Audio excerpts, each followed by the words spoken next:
All right, well, this, what I'm doing is I just kind of picking up where, you know, Tamara started with this clone stamping and stuff in Lightroom originally, and then did one where she moved it to doing it on a layer in Photoshop.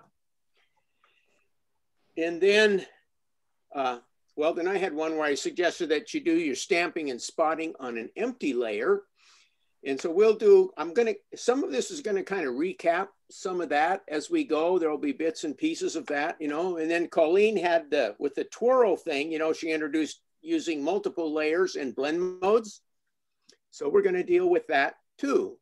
But anyway, so I'll do this part quickly. I was out to the train museum and I took this photograph of this Pacific Railroad map they have. And then I took a picture of this Union Pacific locomotive and I wanted to put the two together. Why did that come up? Anyway, so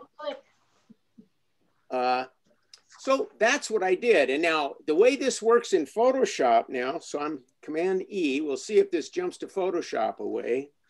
By the way, when you are moving from Lightroom to Photoshop, you see you have these three options here. Most of the time, you're probably going to just do edit a copy with Lightroom adjustments. However, if you have already edited something in Photoshop and then took it back to Lightroom, if you want to keep your layers, you have to choose Edit Original. Okay. Otherwise, when you go from Lightroom to Photoshop, it will flatten it and you will lose your layers. So Edit Original, this should open Photoshop, I hope. I don't know where that's gonna go now, where it's gonna, because I have this, is it gonna come up behind this green line thing again, or? Well, it's working at it. We should see what you see, I think. Okay, I'm in Photoshop. You see that? No. You do not see Photoshop.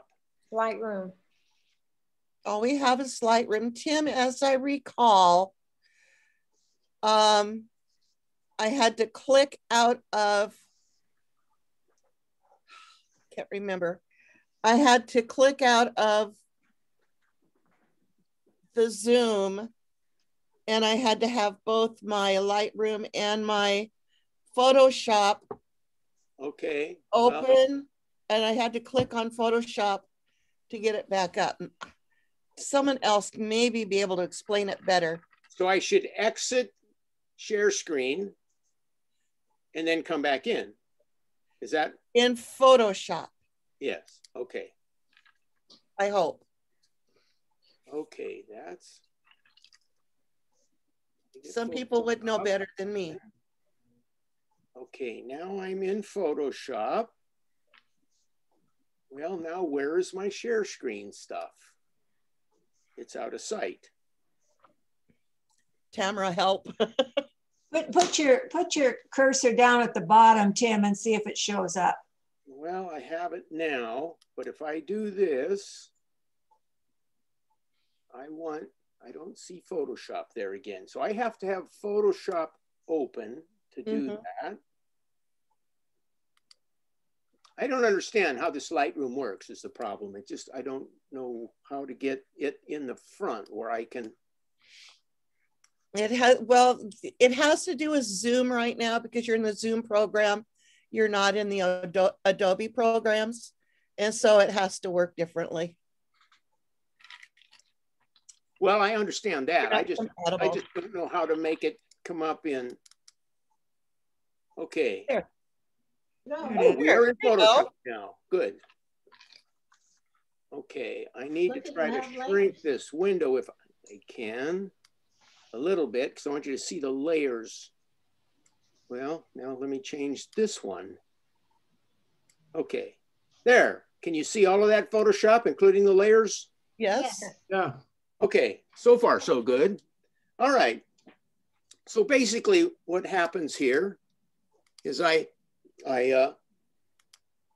first I bring in to Photoshop this map. Then I brought in the locomotive. Now I want to show you some here. Let me turn this off. So that's how it came in. And you see I have, can you see when I move the mouse here? Yeah. Yes. Okay. And I don't want this foreground. I don't want this blue sky. So I put in this case, and we'll come back to these again and again. So then I put this layer mask on here to blot out most of that. Okay, now I want to show you what happens with a little bit with blend modes. So this, if this were a normal layer, that's how it would look. Okay, just if I brought this layer in and put that mask on it to get rid of those things. So you see I have some white background showing and I have a black locomotive. So now the way this works with the blend modes is if I choose screen or lighten, screen is it ignores the black and it gives me the white. So you see there, I just have my white background, but I don't want that. I want the locomotive and it's dark. So I'm going to go to multiply. And you see the white is just vanished because white is the neutral color for multiply for the darkened modes. It won't show. So now I have that locomotive ghosted into my map. And then I did this layer on top. So at 100% opacity, you can't see through this top layer. But I wanted to increase the lines and stuff on the locomotive. So I put that layer on top, but if I drive the opacity down, see, I can kind of control how bright or dark that locomotive is by how bright or dark my overlay layer is. Is that making sense? You see? So I just adjust that to something that I like. You know, I'm going to say probably about, no, that's too white. Take it down to about 13, 14%. So now I have this locomotive, Union Pacific locomotive ghosted into this map of the Union Pacific railways. Tim, how many layers do you have at the moment? Well, let me get rid of a couple. Where'd my mouse go? Oh, there we go. Okay, this one I don't need, that's junk. And I really don't need that one. So basically I'm working with the 3 layers. Okay, I have my initial map. Then I put the locomotive in on top of it with the blend mode multiply. And then I just copied the map up and moved it up on top and used it to try to make these lines over the locomotive a little more distinct. Okay, so that's just kind of a start of working with layers. So we'll have more details about the bits and pieces of doing that. So I'm going to skip to another picture. Now I have to figure out how to do that. I have to go back to Lightroom. See what happens here. There's Lightroom. You should give us some sympathy for all the kids having to do classes online. Okay. And all the teachers having to learn all the details and keep all the kids going. Can everybody see that? Yes. Yeah. Mannequin. What am I in? I'm in Photoshop now. Good. Why do I have all these? Oh, it just opened it as yet another layer. You're still in Lightroom. Okay, we can work with this. This is my trusty assistant, Deborah, who by the way, is not making a pearl. If any of you see those ads on TV, it always amuse me. But, Oh, yeah. So what I would normally do with almost anything on layers or in Photoshop, almost always the first time I do is duplicate that layer. And you can either go up here to layers and duplicate layer, but I recommend you learn the shortcuts. This is just Command or Control on the PC, J. Okay. And you see now I have two layers here. And I would normally just turn this back one off because that's my safety layer. I can always go back to that. So I'm going to do this again. Okay. So now I have two identical layers. Okay. Now, what I was talking about doing the spotting thing earlier, you know, if I click down here in the bottom of the layers palette, this little plus in the square box, I get a new blank layer. There's nothing on it, right? So I can go to that layer and I can do any retouching I want to do on that one. So for instance, see, I'm going to just hit Z and zoom in a bit here. I might decide I don't want her name on here. So I would go to, in this case, I'll just use the spot healing brush. You see this, it's over here in the toolbox. And there's a shortcut for that too, which is just J. But anyway, and then you see, I can just kind of paint that out. And so now I've done that bit of retouching, and you see if I turn off these other layers, you see there's the spot that I retouched. Now, remember what I said earlier, if you later don't want that, you could come to this layer and just erase it. And you may have a whole bunch of other things you've done on that layer that you want to keep.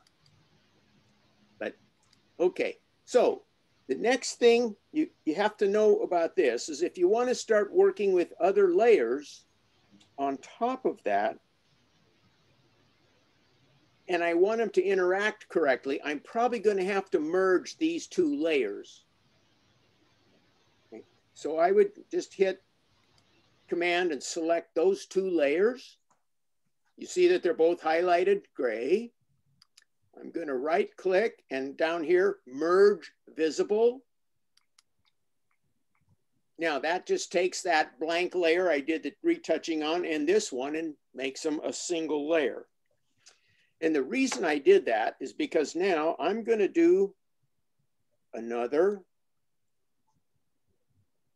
layer of Deborah here, who has now become nameless. Now, so now we see we have these two layers. They're at this point both identical. Oops, let me turn both on. So here's where you can get into doing all sorts of things with layers. I am going to do a simple blur on this one. You know how people want to have more bokeh in the background? So here's one way to accomplish that. By the way, I shot this downstairs in my studio. I just held my shirt up behind it to have a background. This shirt here, as a matter of fact, because I wanted some busy background. So I'm going to go up to Filter, Blur, and I'll use Gaussian Blur. And you see, well, that's come up pretty high, but that's okay. We can stay with that. You can adjust whatever amount of blur you want for your background. So let's go with quite a bit. And I will just say, okay. So now you see I have blurred the entire image. See, and I still have my original underneath there. So now there's a couple ways I can make this be a blurred background. I might, for instance, get the eraser tool and just erase right on my blurred layer. You see, okay, so now I'm getting a nice clear face and my background is blurred. Now, the peril with this method is that if I close this file, those pixels are gone. See, if I turn this bottom, you see those pixels are gone from that layer. They're totally gone. So I can't undo that. So the better strategy, so I'm just going to go Command Z and back out of that. What I would recommend is that you use a layer mask. Now that's this little, looks like a black and white Japanese flag at the bottom of the layers stack. So if I click on that, you see I got this white mask now that appeared on that layer. So now the key to remembering how this works is you have to know that black conceals and white reveals. That has nothing to do with the layers below. That mask affects this layer only. I hear people talk about like painting in something from below. You're not painting in anything from below. You're painting away this layer. So if this layer is white, my blur totally shows. If I convert that layer to black, you see my blur is gone. Black is blocking that, so I don't see it. So let me get this back to white. So if I want to do the same thing I did with the eraser tool, I'm going to get a paintbrush. I want to make sure my foreground color is black. So some shortcuts to pick up, and I might make a list on these and email them or something later, but D is what sets your default on your colors. You notice when I click D, now I have a white foreground and a black background, but I want black. So I'm just going to print X. X is your switch. Can you see that switching those colors on the left? Okay, so I want black. I'm going to get a black brush. And now, as long as my layer is highlighted, I have these little white L's on the corner of the mask. Now I can paint on this layer with the black, and it's hiding the blur. Okay, see how that works? You've actually done nothing to the layer below. It's just the way it was. I just turned it off. If I turn this back on, so you see that I applied the blur to this layer. So now I've increased the bokeh in my background, but I'm allowing my subject to not be affected by masking it out. Okay.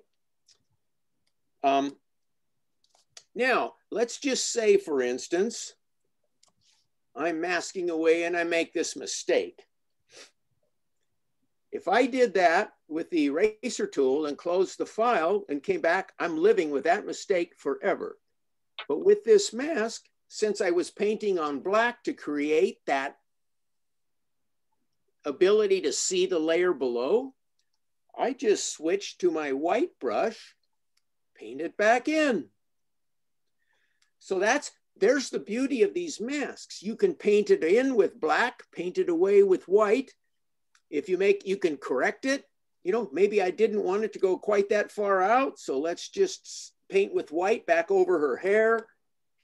And now I'm back to where I started. Is this making sense? Are people following this? It can get really complicated because it's a simple concept. But the thing is, it's always like you have to look at something from the other side of the fence. So it's kind of backwards thinking often. But that's the key to these layer masks, is paint them in, paint them out. Now, I want to show you something else. If I take this layer again, I'm just going to duplicate it again. Now, let's just say, for instance, I want to do some sharpening on this layer. So I'm going to go up to Filter, Sharpen, and I'm just going to go with Smart Sharpen. And I've got it set pretty high. It should calculate it in a second here. Why is it not doing that? It's not. Okay. What is going on? It's not that complicated of a file. It shouldn't take it that long to calculate that. Well, it's got to wake up Photoshop. Here it comes. Okay.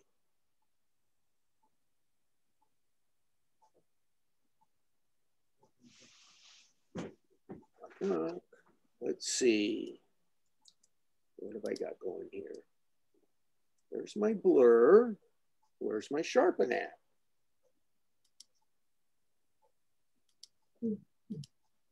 That should be sharpening this layer. Let me try it again. And maybe it's behind this zoom window again. I don't. Filter, sharpen.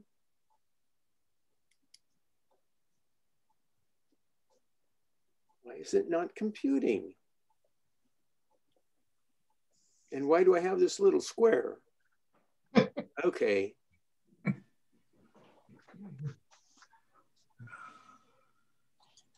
Well, I think maybe we have something hogging up memory or something here.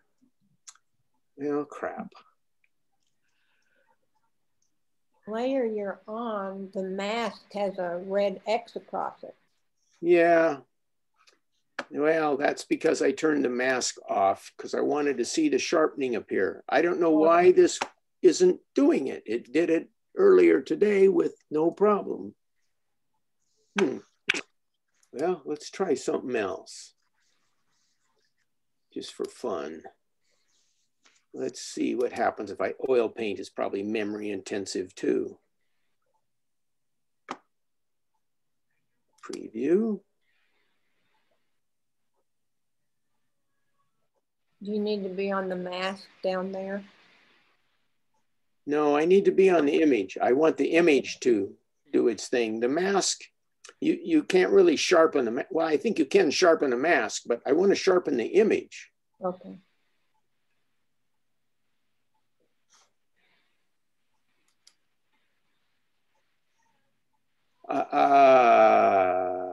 Well, the problem is I don't know if something's happening behind something again, or I don't know what's going on here. Okay, that's there as a matter of fact. If I turn this mask off, yeah, okay, you see that effect? No. If you look at her face, look, well, I guess you can't see it. It's too blurry. Wait a second, let me do this.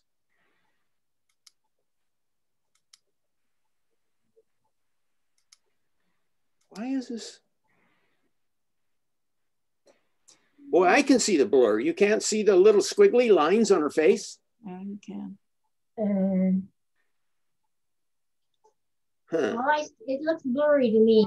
Yeah. But I could see this, if I looked close, I could see the squiggles. Yeah, they're not as clear there. I see them. Yeah, there's squiggles. Well, this I is see going to them. be hard to see though, because you see, I can see it on the background. If I look up here in the white, Mm-hmm. and what I wanted to show is if you can invert these masks. So see, now I have that painterly effect on the background, but if I invert that mask, now I have it on the face, Yes. but not on the background. Right. And I see that. Mhm. So the point I'm making is that you can stack these effects. See, if I turn off my blur layer, this one is blur.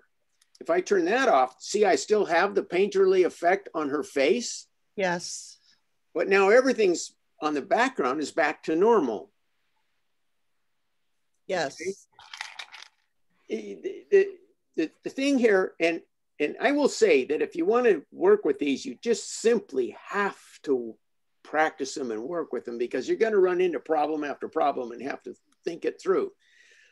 But the important part to know is that you have to know what's on the top of your layer stack that's blocking your view. For instance, if I turn these off, you see the only thing that's showing on the top is the face, because you see my mask over here. Mm-hmm. Everything is black, so I can't see that part. The only thing that is allowing me to show of this layer is what's white on that mask. So this is at the top of my stack. So Right. I can see things below this layer out here where I have transparency, but not here. This I will see all the time.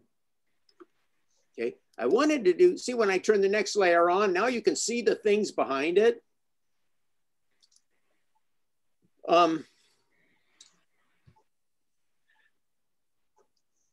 what I wanted to do with the sharpen thing is because now you see, I could take this layer and I can click the opacity here and I can dial that correction down to 0. See, it just went away. Can you tell that? Mhm. I turn it back up to 100. There it is again. Yeah. Okay. So if I was sharpening, for instance, maybe I only want to sharpen the face a little bit.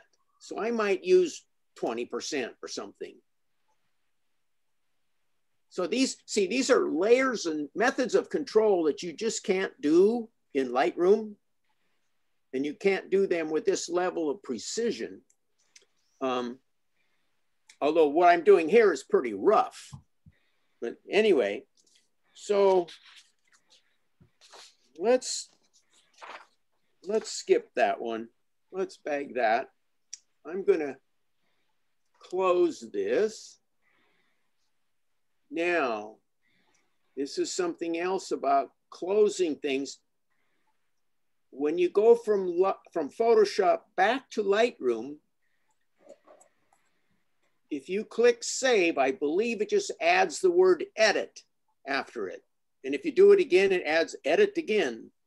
So you might have your third file, it says edit, and then next will be edit, edit, the next one edit. The more you go to Photoshop, I guess the less you have of the file space saving that Lightroom gets you, because this is not like a virtual copy. This is a regular PSD file. And so it adds space to your disk, but I'm not going to save this one. I want to go back to Lightroom again. If it comes up where it's supposed to, surprise. Okay, I want to go to this one. I'm going to open that one in Photoshop. Again, I'm going to do Edit Original. And it'll take it a second here. There we go. This is I'm going to close that. We don't need that one. Now I'm going to go back to Lightroom again. And I have this picture I made of myself the other night. I'm going to send that one to Photoshop. Okay, now, see, here is this flower one. Here is me. So this is how you build composites using layers and things in Photoshop. I can take this layer. If I select it all, I could just go to Select All, or I can just use the one that's common to almost everything, Control A, and you see I've selected this entire layer. Now, if I switch to the Move tool, which is up here at the top of your toolbar, but you can just press V. If I hold down Shift, it will center it. But, well, let me do it without the Shift. Okay, I'm going to drag this up onto my other layer, wait for a second to show up, come down here and drop it on there. And you see it's not quite lined up. It's just, I can still move it around, okay? But let's do this.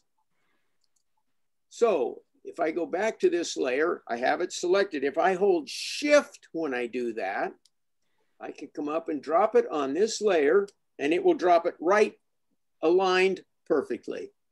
So this is how you can bring layers together. You see now, if you look in my layer stack, there's my layers I had underneath. There's this one.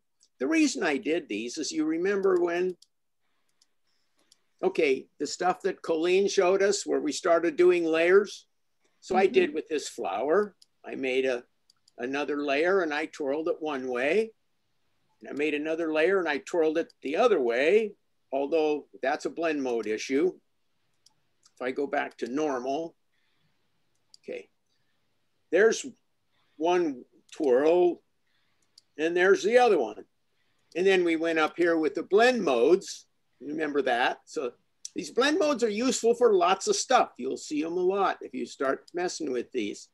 But we used Screen, I believe it was, or Lighten to do that.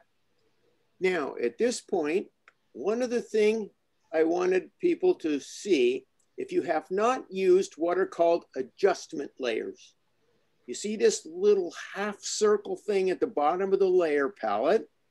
If you click that, you can see all these things you can change.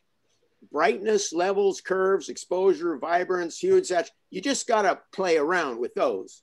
You know, I could, for instance, make it black and white. See this new adjustment layer there? And they come with a mask, by the way. So you remember how that works? If I paint with black in the mask, I'm gonna block this adjustment. So if I go over here and get a black brush, see there? So that's, you can exercise a lot of control on how you do this. Let me throw that one away. See, this is the way they came out and it looked a little dim to me. So I put this adjustment layer on top just to brighten it up a little bit.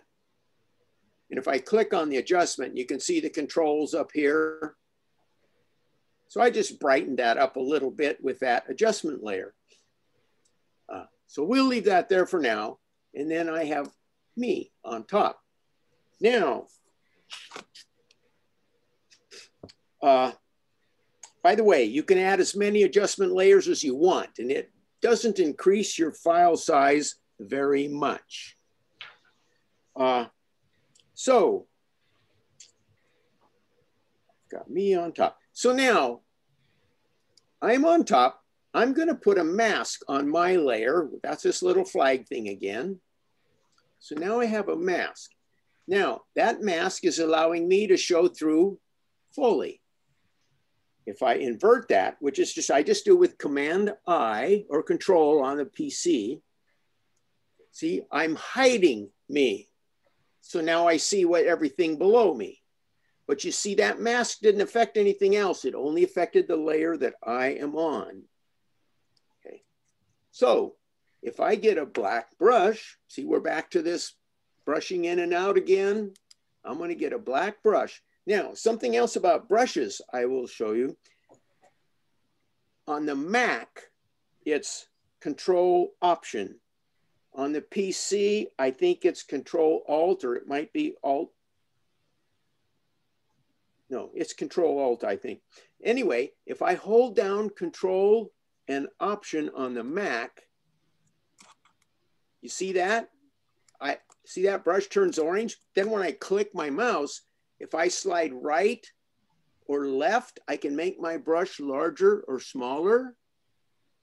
If I drag up or down, there's up, it makes it extends the feathering of the brush.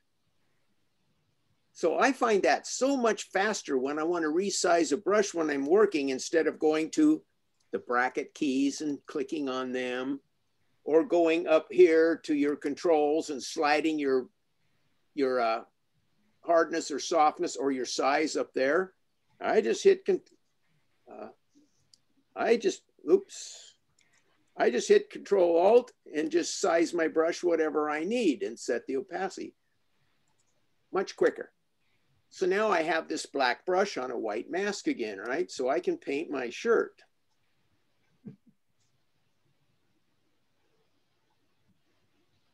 Okay, so I'm gonna just do this real. Okay, so now I have this psychedelic shirt, but you see something else you can do here is if you hold down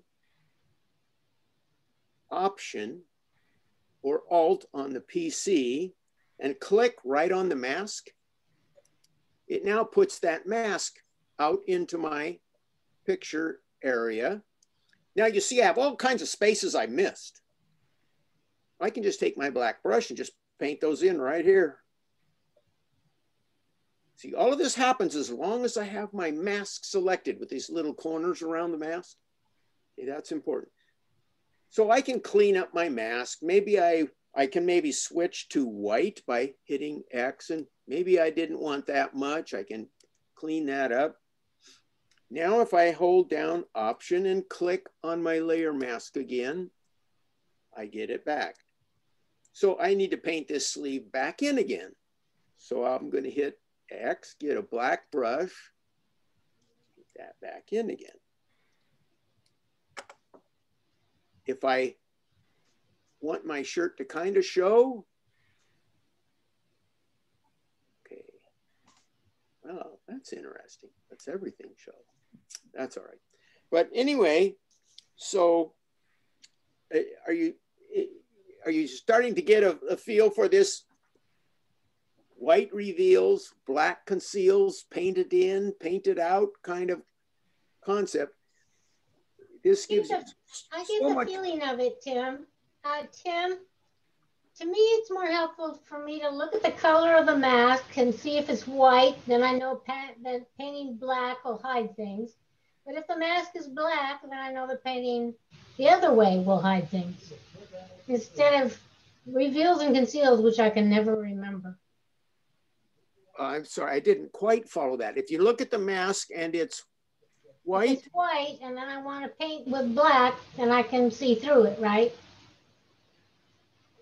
To the layer below. But if it's a black mask, then I have to paint with white. Yes, but understand what you're doing is you're hiding this picture. Yeah. The black is concealing what's going on this layer. White is revealing that. Yes.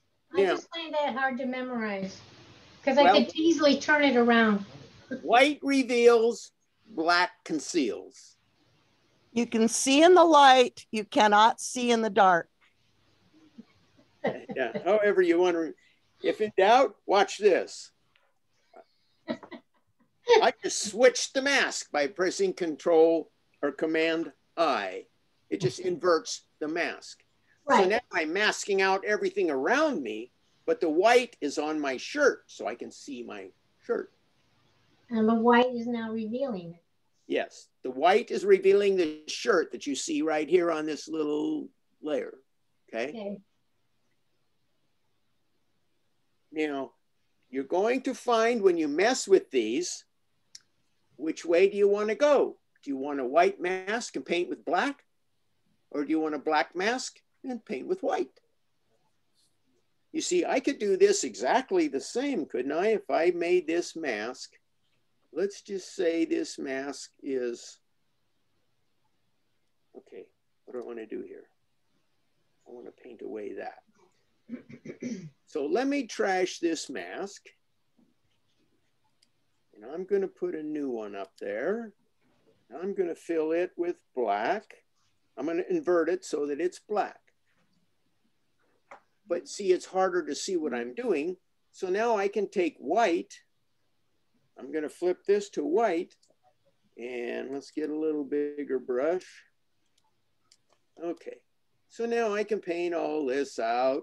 And when I get down here, I got to figure out where my shirt starts because I don't want to paint that out. You see, it's just easier to go the other way. Now, if you lower the opacity, now maybe I can kind of see my outline a bit and I might be able to paint all the black. But you see, I could get to the same effect just from the other side of the fence. Does that make sense? I get it. Mm-hmm. Okay, so let me kick this opacity back up. Drag that back to the trash. Okay, now,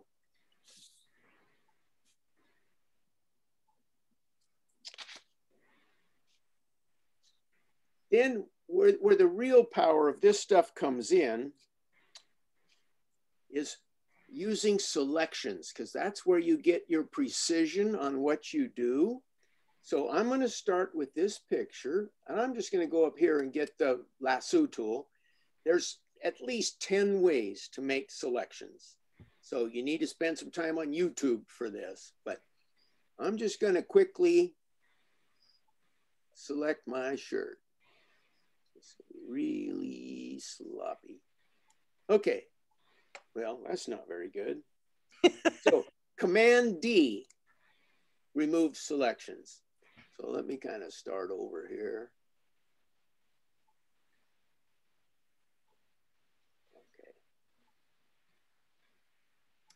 Okay. Okay. Now, with that selection, I can make it a mask.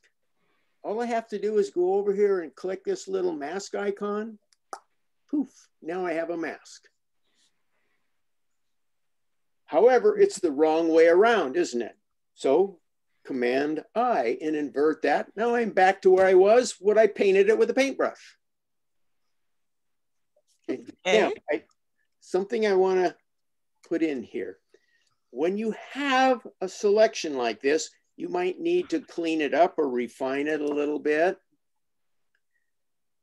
Here's how I do it most of the time.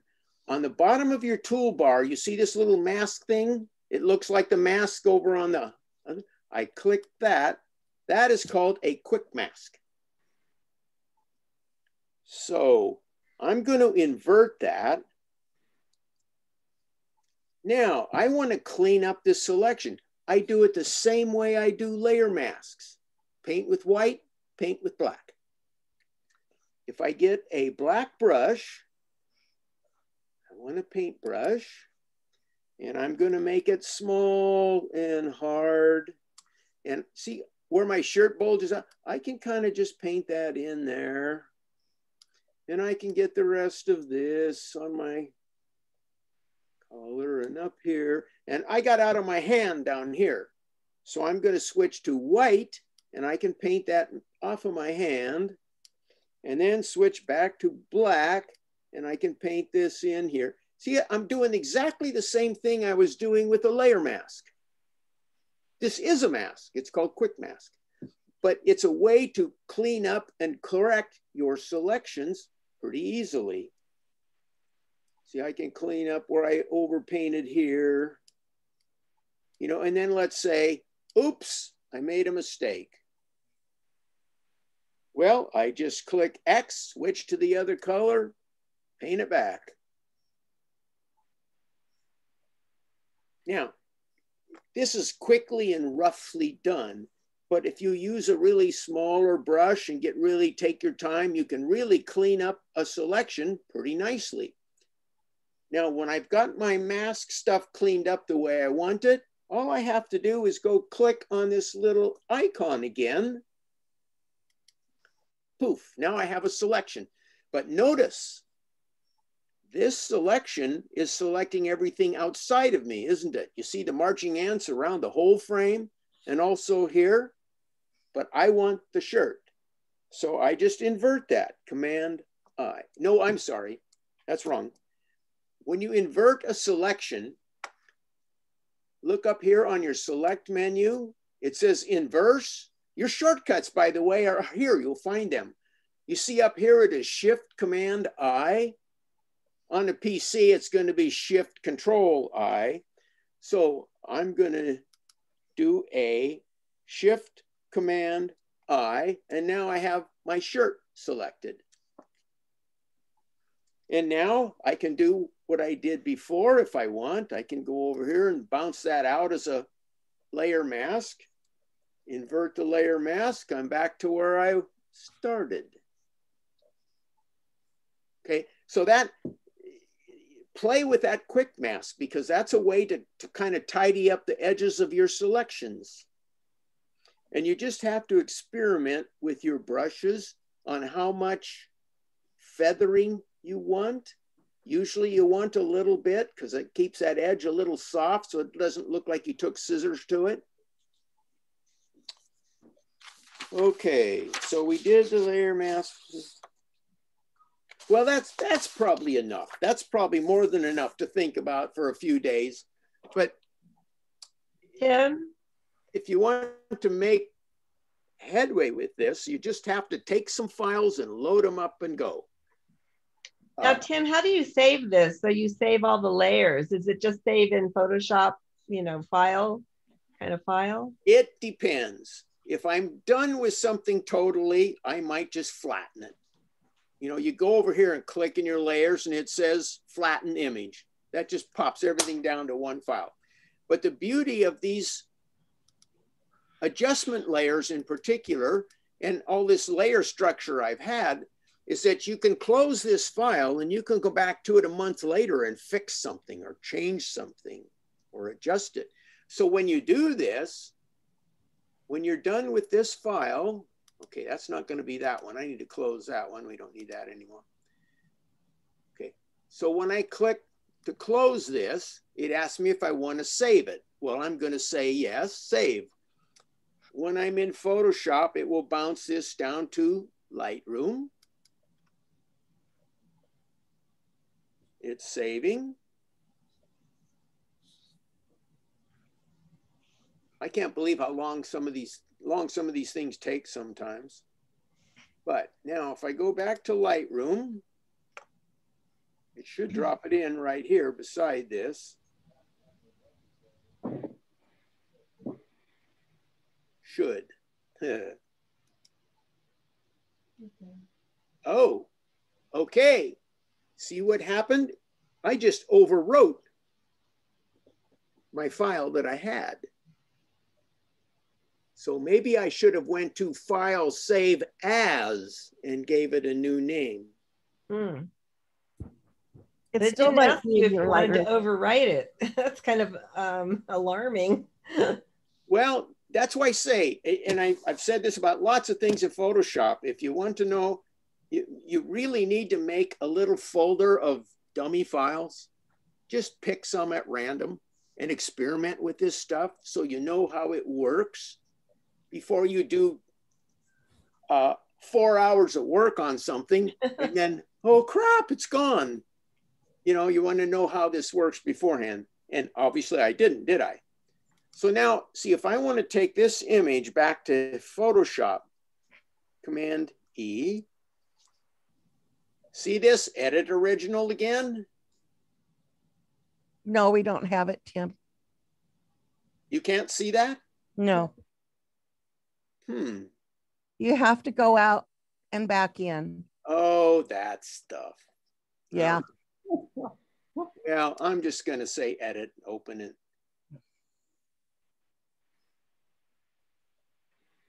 Okay, can you see that? Yes. In Photoshop? Yes. Yeah, okay. So you see now that's open, but I have all my layers still. Yes. That edit original. So let's change something on this, just for fun. I'm going to pick on this mask. And here's something else you can do. If I control click on this mask, it turns it into a selection. You see those marching ants? Oh, yes. Okay. Now, this is something else to note. If you're working on something, I'm going to pick a nice color like green. And I didn't get it. Why not? It was doing this earlier and I can't figure out why that is. What do I have to do to get that color? Oh, there, it's there. I don't know why that took so long. Now, if you're editing, I'm going to make this brush bigger. If you're editing, watch this. Now, it put it behind. It should have put it in the selection. Okay, something else to play with. I don't quite understand why that didn't paint it. Usually when you have an active selection, let me get rid of that. I don't need that. It's not painting in the selection. Now, why is that? Oh. Is your white have to be that color? Well, I wanted to paint the color, but let me do Shift Command I. Now try it. Oh, I get it, I think. It painted it on there, but it's blocked here. So let's do that. Let's get my, invert that. Okay, now I have this active selection. There we go. Oh. Okay. So now I want to get my color back again. You know, I was messing with this earlier today and I don't know why the color isn't shifting. Photoshop has had a number of upgrades since I did a lot of this stuff. And I find that things work differently, and I don't know why I can't get my Control D. Let's try that. Go back to default, click there, my green. That didn't change. It still isn't doing it. No, it didn't change. Look at your new and okay. Well, I don't know why that is. Or okay, you have to click inside the color box to choose your color, Tim. I did. Choose your color. There you go. But it's not showing up over It here. didn't show up there. Isn't that silly?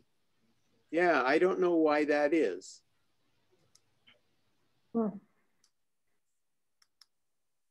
It showed up a bit ago when I went to do this. Yeah, So, it took a while to change. yeah, but it should be more responsive than that. Anyway, the point I want to make is, how else could I illustrate that? Oh, okay. What are you trying to do? Just paint it across my mask. Let's see. I don't have my mask back. I have to click. Oh, there we go. Okay, if I click on the layer, there's what I wanted to show you. If you have a selection, you can do something and the selection will bound what you do within that selection. So you might, for instance, this is where I've seen this work by a fellow in Utah once. He was doing a landscape and he didn't have enough contrast separation between a foreground hill and a background hill. So he made a selection in that area and darkened one of them. But by making the selection, he could keep that darkening from straying out onto the other. Does that make any sense? Mm-hmm. You see, I'm trying to do something in here, but I don't want it to happen out here. So by making that selection and working inside of it, that contains that correction to that selection. Mhm. So basically the key to all of this editing with the kind of precision you can do in Photoshop is black conceals, white reveals, layer masking, selections. All of these things kind of work together. So there's no quick and easy answer. You just have to labor your way through it. I can tell you, I can't tell how many times I've pulled my hair out. Why doesn't this happen? Why doesn't that happen? Well, several things can fool you. Number one, make sure that whatever you're doing, you're on the layer you want to do it. See over here, you have to have that layer highlighted or it won't happen. If I made this selection and let's say I hit, I think it's H, or is it Command H? There we go. Okay, see if I hit Command H, I can get rid of the marching ants. So I don't have to look at them. But if I forget I did that, and then somewhere else down the road, I want to do something, I still have an active selection. So if things are screwing with you, hit Command D. That does away with the selection. Yeah, make sure you're on the correct layer. Make sure that what you're doing, which you see, I wasn't getting this color before because I was trying to do it on a color on a mask. Masks only do black and white. That's it. So I had to have my layer. See, I have the little white corners here. It's my actual pixel layer is now what I'm working on. If the little lines are over here, I'm actually working on my mask. Okay. One other quick thing I will show you. I'm going to make a selection like this.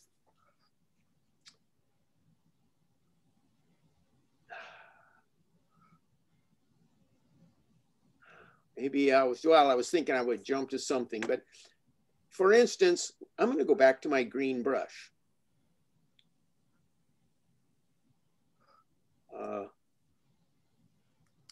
Let's just say I want to paint up into this corner. Okay, now with a selection, that's pretty easy.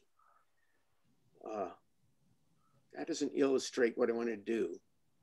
sometimes if you're making corrections on things, let's just say I want to paint into, see this little corner where my neck hits my shirt? Let me zoom in a bit. Okay, and I'm on my layer and I want to paint into this corner. And I'll just stay with this green brush. So I make a small brush and I get in here as far as I can. And then I make an even smaller one and I keep going in and I keep going in some more.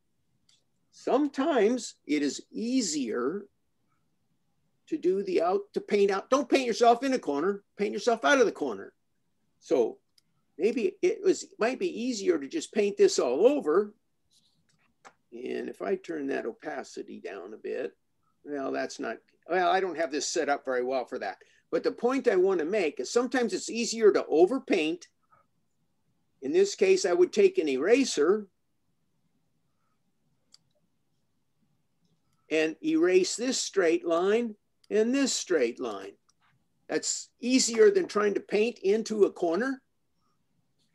And the other thing you'll find when you paint into corners is if you have any feather on your brush, as you make the brush smaller and smaller and smaller, it becomes more abrupt and more visible. That's why overpainting and then paint away around it is a good solution. That works very well when you're doing, you know, in Lightroom, if you're doing an adjustment brush thing into a corner, Lightroom does have a mask associated with that brush, so you can go outside and paint that away. But just a kind of a tip to store away if you run into it. I've really made a mess of this picture. Oh, something else I wanted to show you. This is handy. You know, in Photoshop, if you hold Z, click Z and you zoom in, right? If you hold Option and you get a minus sign, you zoom out. But what's quick and easy? Command 1 jumps you to 100%. Huh. Command 0 fills the screen. I use those all the time. When I want to see how something's doing, I can jump in, you know, and drag it where I want to.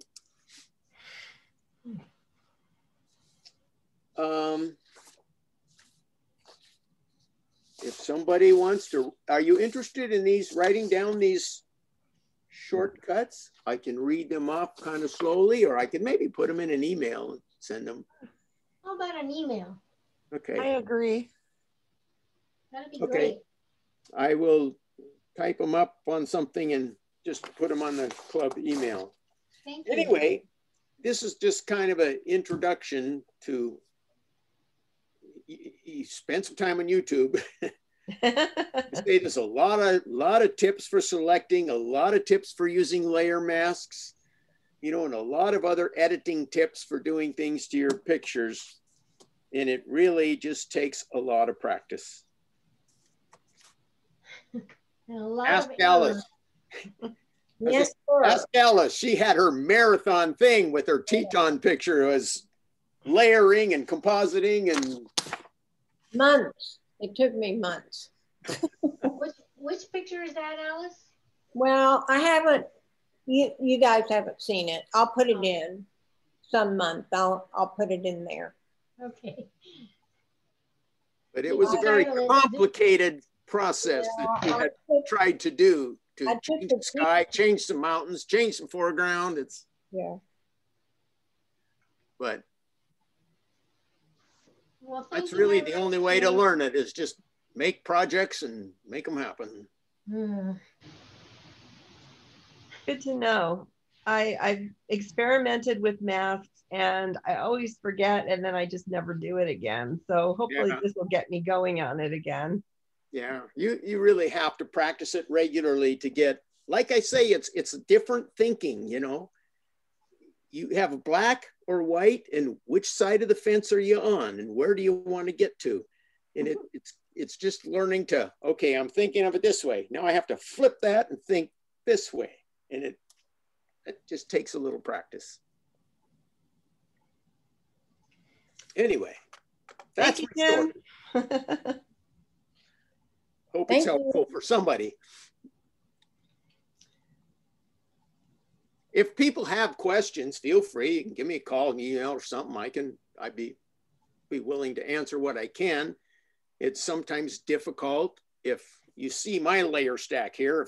If someone were trying to answer questions for me about this and they can't see that layer stack, it gets it can be a challenge to say, now what are you doing exactly? But It's very challenging.